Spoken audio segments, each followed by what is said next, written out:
Alright, so today we did chest. We try to switch it up every week, how we work out and what we're doing.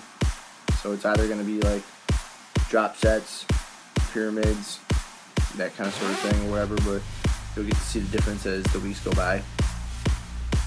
I've been working out with my boy Henry Liu, so he was nice enough to be the model for today. So here it is. We started with incline bench press, did a warm-up set, and then we got right into our working sets.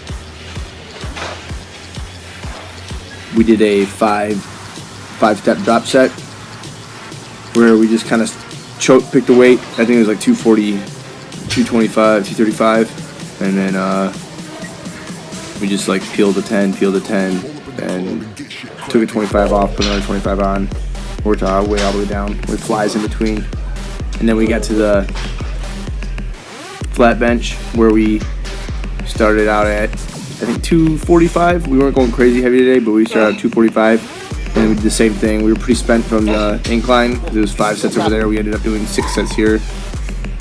And you can see you get pretty tired, but you just keep on pushing. Have a couple few force reps in there. It always helps to have a partner to work out with. And as you get down lower in weight, you can get more reps in, but it really helps to squeeze the blood into the pectorals.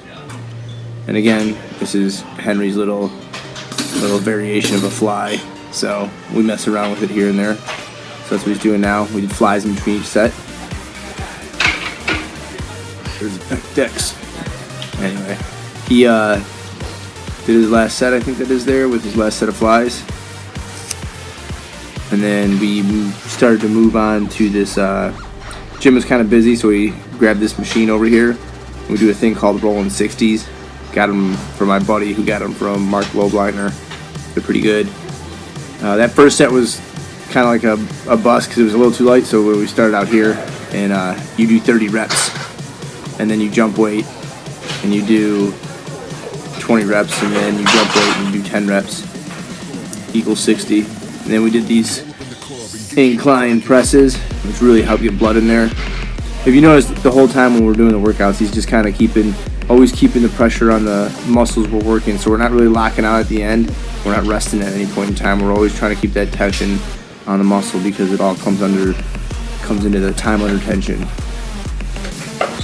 We, as you can see, it's not super heavyweight here either, but you know, by the time you get here, it's hard to push this weight up. You know, you get to the end of your set and like, look at him, he's working. And we did some pullovers, get a real nice squeeze up there. At first, he was coming a little too far forward.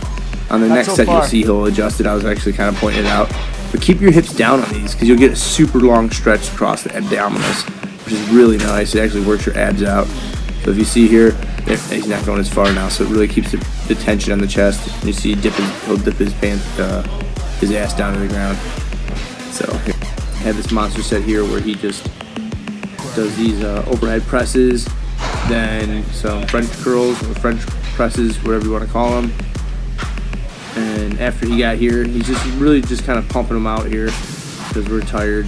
It's at the end, but then he ends up doing the one-arm dumbbells one at a time, which is pretty rough. This is actually our last set here. We did 3 sets of this, maybe 4. I can't remember right now. It's later, but I didn't get the rest of it recorded. But the only other thing we did is we did some flies with the machine and just some ab work. Just go out there and just, you know, you gotta do what you can do. Don't go in there ego lifting. It's not about how much weight. Most of the time, you want to keep it strict form. The weight will come in time. You know, so just go out there and get it. Later. Muscles. Don't forget to like my shit. Don't forget to like my shit. Don't forget to like my shit.